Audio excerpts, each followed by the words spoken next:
నమస్తే, welcome to Andhra Prabha. This is Tejaswi.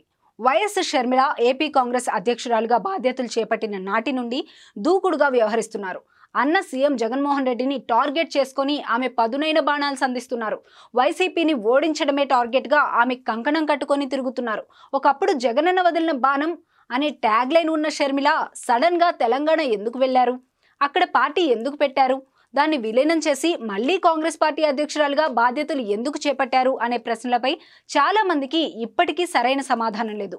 ప్రజల్లో ఆమె పట్ల క్యూరియాసిటీ తగ్గలేదు.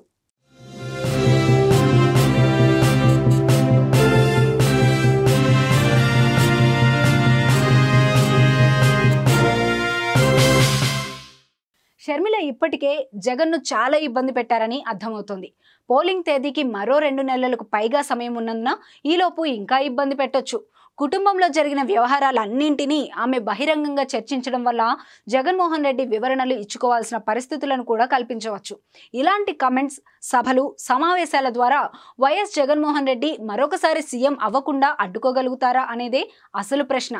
కాంగ్రెస్ పార్టీయే ఆంధ్రప్రదేశ్ను విభజించింది అనే అంశంపై రాష్ట్రంలో ఓటర్ల అందరికీ క్లారిటీ ఉంది. అదే పార్టీలోని కీలక నాయకులంతా విభజన తర్వాత వైసీపీలోకి లేదంటే టీడీపీలోకి వెళ్ళిపోయారు. కొందరు మిగిలిపోయారు.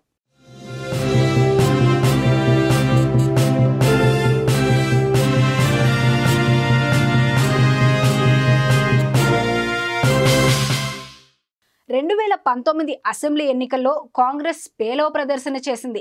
175 నియోజకవర్గాలకు గాను 174 నియోజకవర్గాల్లో పోటీ చేయగా 10 నియోజకవర్గాల్లో మాత్రమే హస్తం అభ్యర్థులు తమ ప్రభావాన్ని చూపించారు. అంటే 10 నియోజకవర్గాల్లో మాత్రమే మెజారిటీ కంటే ఎక్కువ ఓట్లను కాంగ్రెస్ అభ్యర్థులు సాధించారు. ఆ 10 నియోజకవర్గాల్లో 5 వైసీపీ అభ్యర్థులు విజయం సాధించగా 4 చోట్ల టీడీపీ అభ్యర్థులు, 1 చోట జనసేన అభ్యర్థి గెలుపొందారు. ఉత్తరాంధ్ర నుంచి రాయలసీమ వరకు జిల్లాల పర్యటనతో పార్టీ శ్రేణుల్లో ఉత్తేజం నింపే ప్రయత్నం చేస్తున్న వైఎస్ షర్మిలకు పార్టీ సీనియర్ నాయకుల నుంచి ఫుల్ సపోర్ట్ లభిస్తోంది.